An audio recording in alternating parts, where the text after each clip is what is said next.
Hello and welcome to Living Your Yoga. I'm Melissa West, and today's Living Your Yoga is on the 5 hindrances.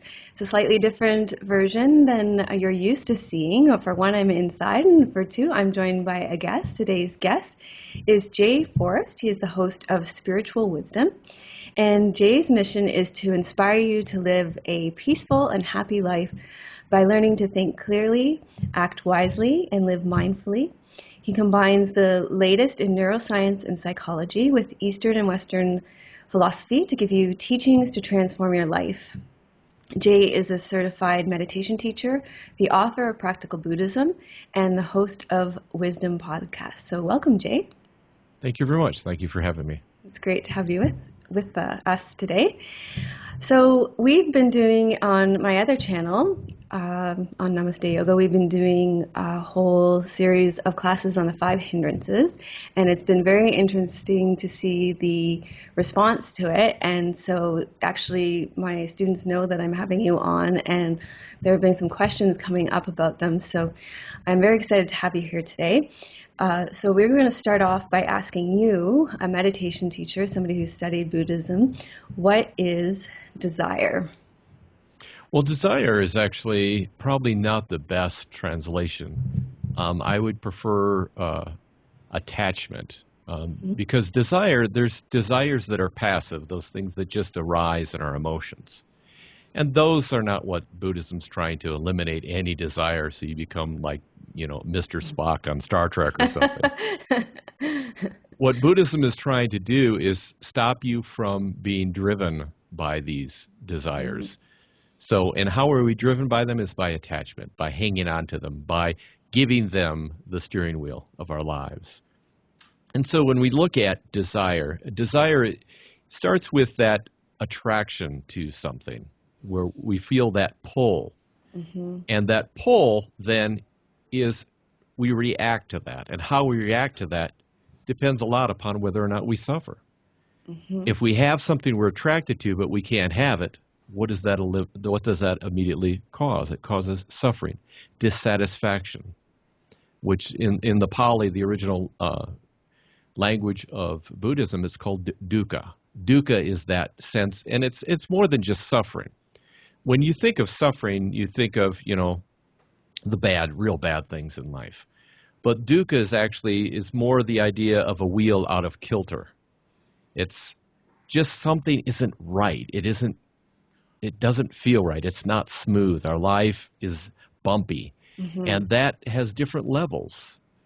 It has levels of just, that not feeling right, that unfulfilled feeling, that dissatisfaction, all the way to intense agony and suffering. And so this is the very first of the major hindrances that we have to face in it doesn't matter the practice, whether it's Buddhism or whatever your spiritual path is. You'll come into that.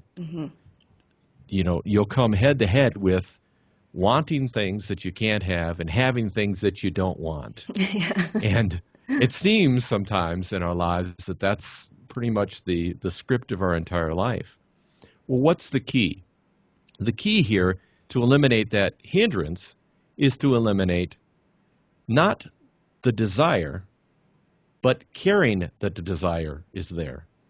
Matter of fact, one monk he wrote a book saying, don't take your life personally. If you don't take the desires that arise personally, and they're just desires, they're just there, they're just feelings, they're not important unless you give them importance, then instantly you have a different relationship with them. And it's that relationship that's important. It's not the lack or the presence of desires. It's what is your connection to them? What is your grasping, your clinging, your attachment to those? And it's kind of like if you grab something with your hand and you have it in your hand, whether, it's, your cell phone, okay? And someone's trying to hand you another cell phone, and you can't put them both in one hand. So by having that attachment, you eliminate the things that come into your life. So not only do you cause suffering in yourself, you also eliminate opportunities, both for growth and for opportunity to experience a deeper, wider field of experiences that every day offers up. There's so many things that we just simply ignore and don't realize happen to us. So that's the first thing, is the whole thing of desire in the sense of attachment, of grasping, of clinging, is to let that go. And by letting it go, then what is. There's a branch of philosophy, they're called the Stoics, that actually taught the very same thing that Buddhism teaches, where basically you accept reality as it is, because there's things you can change and things you can't change. Mm-hmm. Our problem is knowing the difference. Mm-hmm. And we spend so much of our emotional energy and so much of our focus trying to change things that just, they can't be changed. They already are. Our only real option is to accept reality as it is. Mm-hmm. And there's such an ease, such a release, such a relaxation into the present moment at that moment. When you say it is what it is, that the freedom there, you instantly know the Buddha was a very, very wise man. And there's so much freedom in that. This is why I wanted to have you on, because I find you just have this ability to break things down very simply and very quickly, too. Thank you. And make it so much easier to understand. I know when I was doing the studying for the classes, this is when I found you, when you were speaking on aversion on your channel. And I'm going to link to your channel in these notes, too, so they can go and check it out. So even when I'm listening to you, and I'm finding that I'm, okay, yeah, that gives me a lot of stress relief when I hear you talk about this. And then I still have this little niggling question between having healthy attachment to wanting to better my life and relaxing into things as they are. So I know both you and I were sick last week. And we had to reschedule our interviews. And so I think, I can only speak for myself, but I know I spent a lot of time relaxing in bed, sleeping it off and accepting it as it was. But then there's also this, taking action as well. So not completely accepting things as if they were, but making sure I went to my Chinese medicine doctor, getting the herbs that I need and things like that. So do you see where I'm going with this? Yes, yeah. It seems like a contradiction. Right. You must strive to not strive, yeah, right. kind of idea.